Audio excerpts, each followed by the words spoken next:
Hello guys, welcome back to YouTube channel of brain voice. ओ वाह, क्या ही बोल रहा हूँ 2-3 बार से तो मैं। आज हम करने वाले unit 3, sovereign state in the globalised world. बहुत स्पीडली करेंगे, वन शॉट है ना, वन शॉट में करेंगे। Political dimension, the concept and evolution of sovereignty. Basically what do you mean by sovereignty, आगे जानेंगे। The concept of sovereignty is a complex and multifaceted idea that has evolve over centuries. जो sovereignty का जो concept है थोड़ा सा complex है और उसके मल्टी डायमेंशनल है, ठीक है। मल्टी डायमेंशनल आइडिया जो कि ओवर सेंचुरीज इवॉल्व होता रहा है। It is a key concept in the political theory and international relations, referring to the supreme authority and the power that a state possesses within its own border. The evolution of the concept can be traced through historical philosophical developments. Basically sovereign country क्या होती है?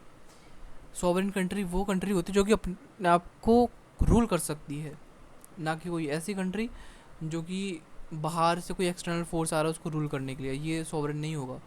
अगर ऐसा है, ये कोई country है तो अपने अंडर में जो रूल कर रहे हैं वो सॉवरेन रूल होगा। लेकिन कोई बाहर से रूल करेगा उसको, यहाँ पर रहने के बाद अलग कंट्री से बाहर से रूल हो रहा है, तो ये सॉवरेन कंट्री नहीं कहलाएगी। इसकी सॉवरेनिटी इनको ये डैमेज कर रहे हैं। कुछ मेडिवल नोशन पढ़ेंगे। Medieval Europe, the concept of sovereignty was closely tied to divine right of the king.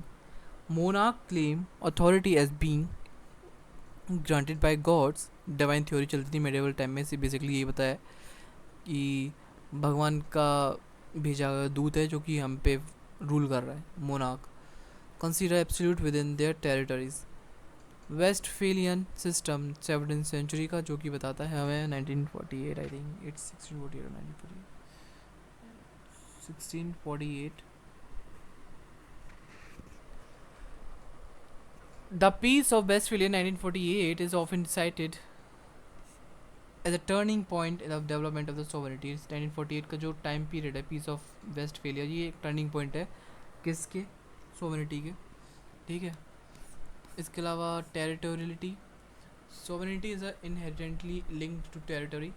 A state has supreme authority over its own geographic and boundaries, and other states is expected to exclusive authority. Exclusive authority होनी चाहिए, ठीक है। पहली बात तो exclusive authority, खुद की authority होनी चाहिए, बाहर का कोई इन्वॉल्व नहीं होना चाहिए। अंदर के सिर्फ एक ही इंसान रूल करेगा, है ना। मतलब एक ही गवर्नमेंट, जो भी गवर्नमेंट रूल करेगी, ना कि और कोई।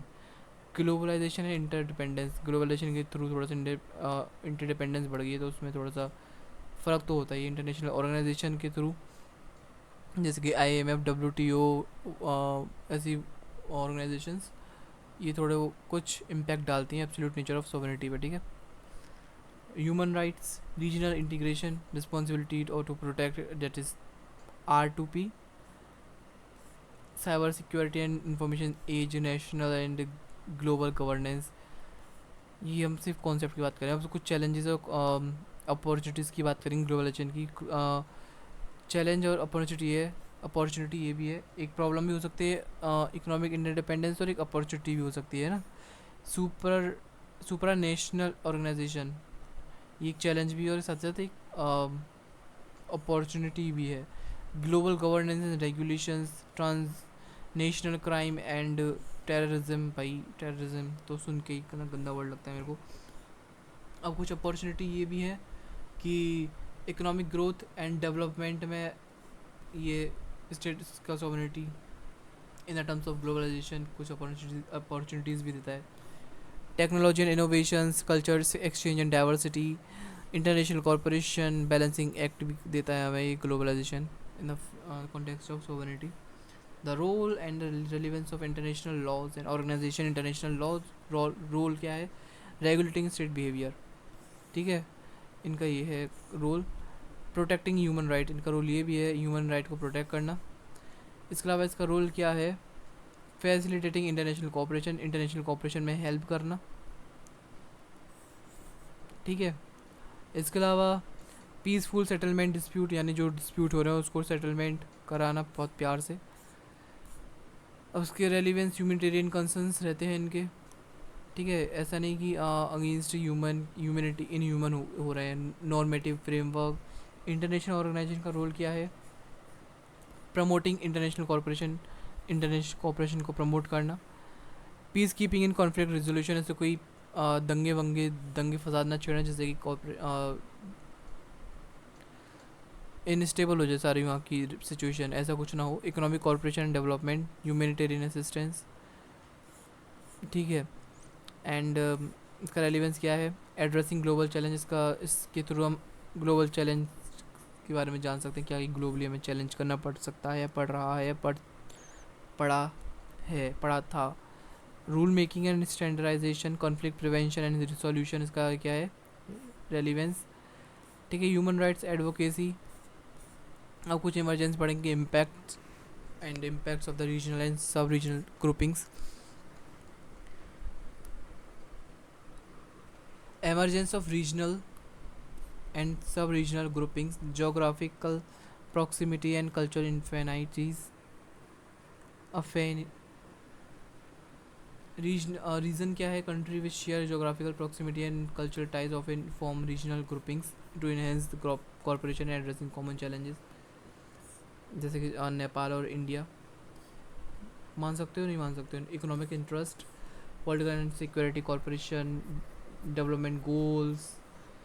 इम्पैक्ट क्या पड़ सकता है, इकोनॉमिक इंटीग्रेशन हो सकता है, ठीक है। पॉलिटिकल कॉर्पोरेशन बढ़ सकता है, कॉर्पोरेशन बढ़ेगा, है ना।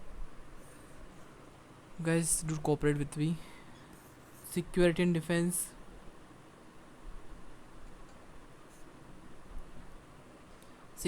डिफेंस, कल्चरल सोशल कोलैबोरेशंस, ठीक है। Capacity building and technical corporation, negotiation power in the global affairs, conflict resolution इसका काम रहता है, ठीक है। और कुछ इश्यूज और debates on human rights, democracy and global governance, ठीक है। इट्स ग्लोबल गवर्नेंस, कुछ डिबेट्स और ह्यूमन राइट्स इश्यूज।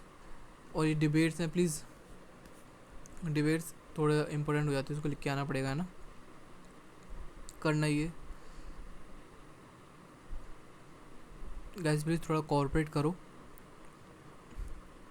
मैं आपको ये मटेरियल प्रोवाइड करवा रहा हूँ, इसके लिए थैंकफुल रहो। ना कि दूसरी साइड भी मैं मानता हूँ कि एक्सप्लेन प्रॉपर नहीं कर रहा अभी, क्योंकि मुझे ज़रूरी काम है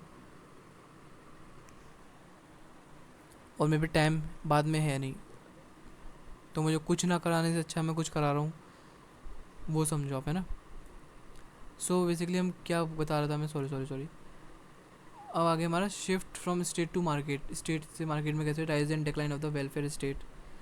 पहले गवर्नमेंट के पास रहा करता था, यानी पहले सोशलिस्ट था, उसके बाद हमारा मतलब कि सोशलिस्ट मैं समझ रहा हूँ ना, गवर्नमेंट के पास सारा कुछ, मार्केट में कैसे शिफ्ट हो गया कैपिटलिज्म की तरफ, वही सब हम बता रहे हैं। इसके की प्रिंसिपल्स क्या क्या हैं, social contract, economic prosperity, political ideologies, decline of the welfare state, welfare state का कैसे डिक्लाइन हुआ, इकोनॉमिक चैलेंजेस के थ्रू ग्लोबलाइजेशन के आने के बाद मार्केट का रोल बढ़ गया, तो उसका डिक्लाइन अपने आप हो गया। डेमोग्राफिक चेंजेस, यानी एक जगह की पॉपुलेशन ज़्यादा बढ़ जाएगी, दूसरी तरफ की नहीं, है ना। और yes, that is new liberal agenda and the implication of the state intervention, free market economies, regulations, privatization, fiscal discipline, individualism, globalization, reduce role of the state, market oriented reforms बनी, क्योंकि कैपिटलिस्ट इकोनॉमी ज़्यादा लोग अपना रहे थे ना, ऑस्ट्रेरिटी, ये सारा कुछ, इनकम इनक्वालिटी हो रहा था। The dynamics and the consequences of the market integration and liberalization, dynamics of market integration and liberalization, trade liberalization, financial liberalization, deregulation, privatization, global value chains, and whatever it is showing, please make sure to read it out. Problems in the prospects of the, देखो हर एक chapter में जो तरीका से PDF prepare की गई है, आप उसको देख सकते हो। हर एक में चीज़ में आपको सेम चीज़ मिलेगी, मैं ऐसे ऊपर करूँगा, आपको खुद पढ़ना होगा, स्पीड को थोड़ा स्लो कर लेना, अगर स्लो कर सकते हो तो, ठीक है। इसलिए मैं इसको ना जल्द से जल्द एग्ज़ाम से पहले अपलोड कर दूँगा, 1-2 दिन पहले, 5 दिन पहले, सॉरी, इससे आप खुद पढ़ सको, है ना, क्योंकि एग्ज़ाम्स मेरे भी हैं, मुझे भी पढ़ना है। लेकिन मेरे में ये वाला सब्जेक्ट नहीं है। फिर भी मैं आपको ये कोशिश कर रहा हूँ आपको बताने की। Still, thank you so much for watching this video. Do like, comment, share and subscribe. Bye bye.